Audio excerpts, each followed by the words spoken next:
Confidence. One of my favorite recent examples of confidence has to do with politics right now in the year 2020. Not right this second because it's kind of sad, but kind of relevant because a few days ago there was probably one of the better choices to explain. So you got Mr. President Donald Trump and the news media who are always angry at the man. And also a lot of other people always angry at Mr. President Donald Trump. He is so rude to women, he's racist, people say in the news, people say on the streets, people say in public schools with little children. I hear from kids I pick up from school on Mondays. There's graffiti on the walls and all the bad parts to what people see and hear.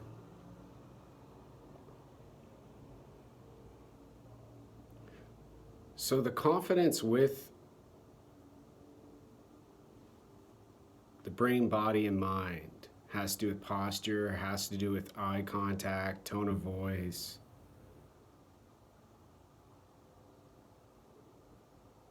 Emotion also.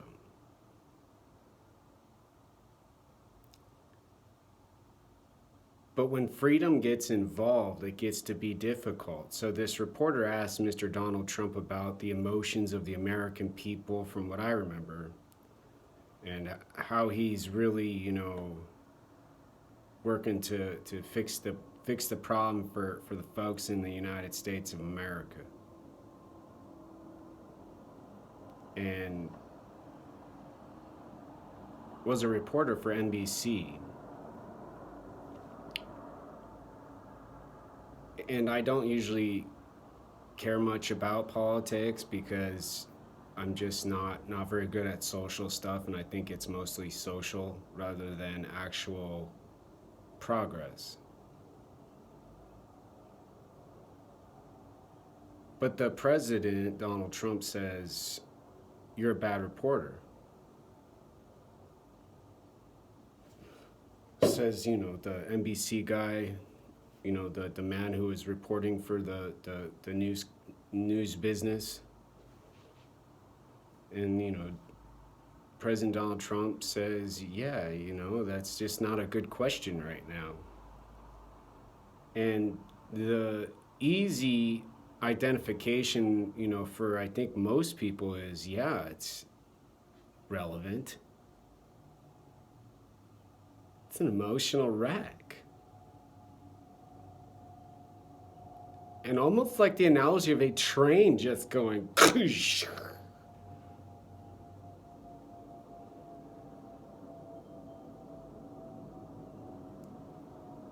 beyond the conversation where there's not really any real benefit to trying to decide, what's better to say and what's better to do, has to do with emotion and confidence.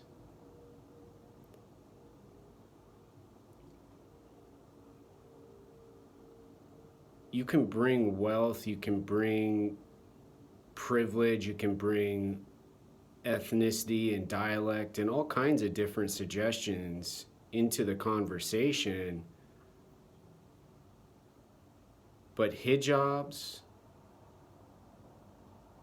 eyes that will nearly knock you off your feet, and social awareness and attention,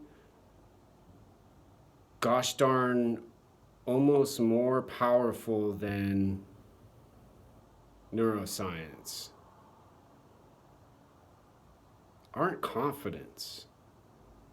They're a group mentality, a social dynamic, working together to build strength and power.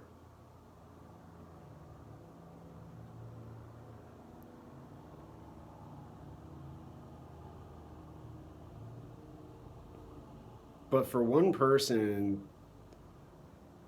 and for me especially,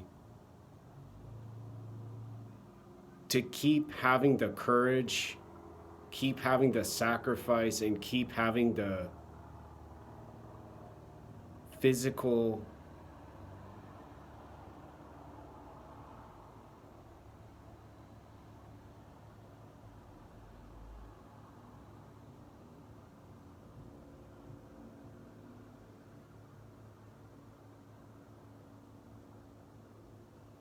energy to not get depressed and start suffering because finally I get defeated. Finally I get so cold, I just stop going into my kitchen and I just lay in bed for the rest of my life.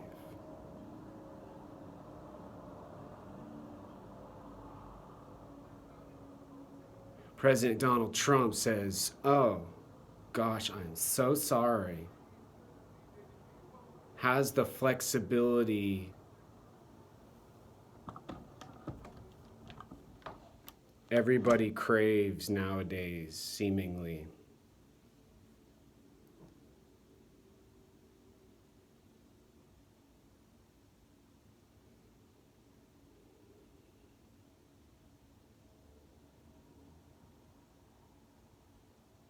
But that's not all taking place and occurring.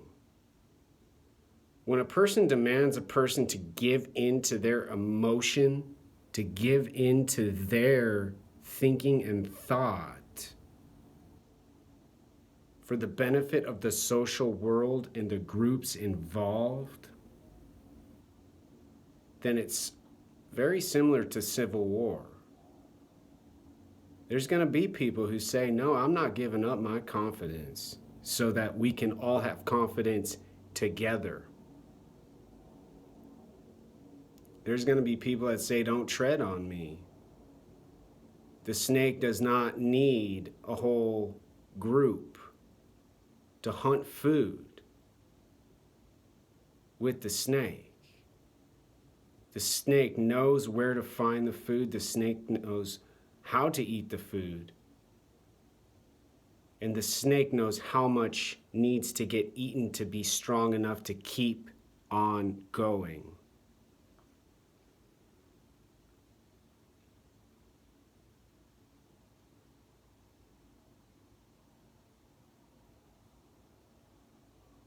Nobody's really talking about confidence. Everybody's talking about truth. Everybody's talking about tone of voice. Everybody's talking about women and men stuff. A man coming from a long time ago, when men and women, former Vice President Joe Biden included, weren't feminists. They're trying to get laid. They're trying to have sex because the reward system people and folks had was much different than nowadays, where people are spoiled, freaking rotten, and dang near worse than a baby.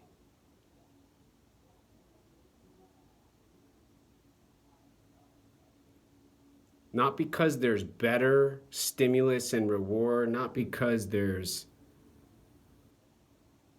more benefit, but because all a person has to do is go to a website, put in a couple pictures and say a few words, and shoot, they're gonna go get some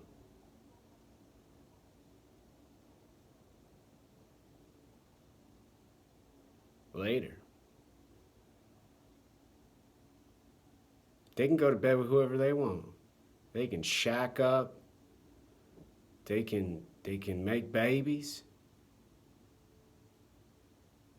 Men get the prettiest girls. Women get the most rich men on earth. But in the old days, you had to treat a woman correctly. You had to treat your man correctly. You had to treat whoever you were with respectfully, or there was abuse in the middle of those two, there was disarray between those two, there was children from drug addicts in the middle of those two, there was prostitution, there was all kinds of bad stuff in the middle of these two.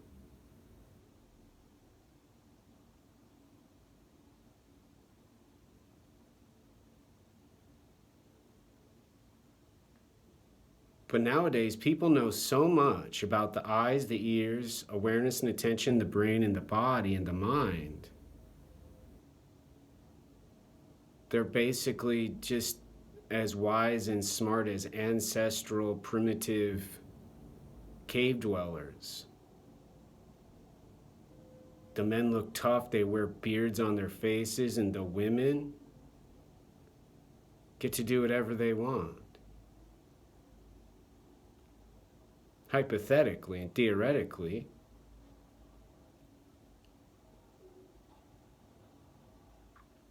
Whereas confidence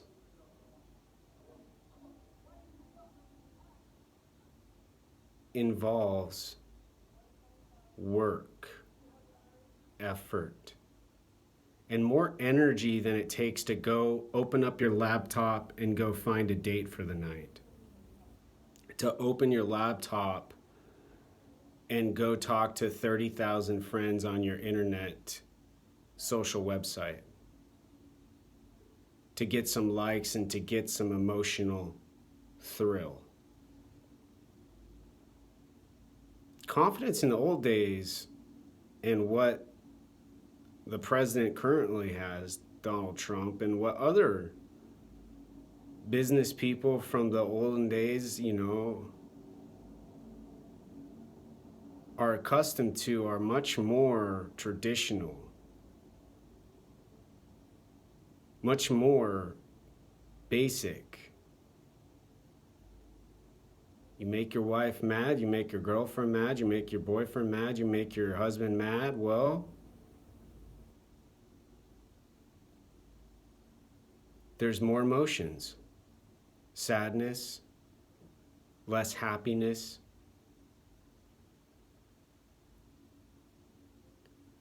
And what the example with the reporter and the president has to do with is a person being smarter than another person. Asking such an intelligently complex, masterful question about the complete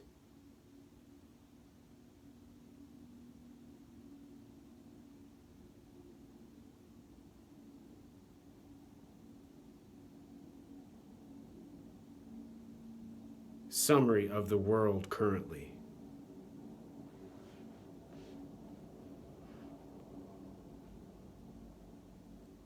And going up against a person who has to go across the ocean and talk to a person like Vladimir Putin or Xi Jinping,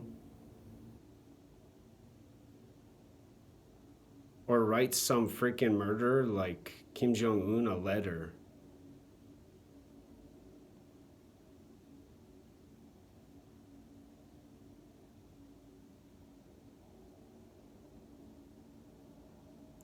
Where confidence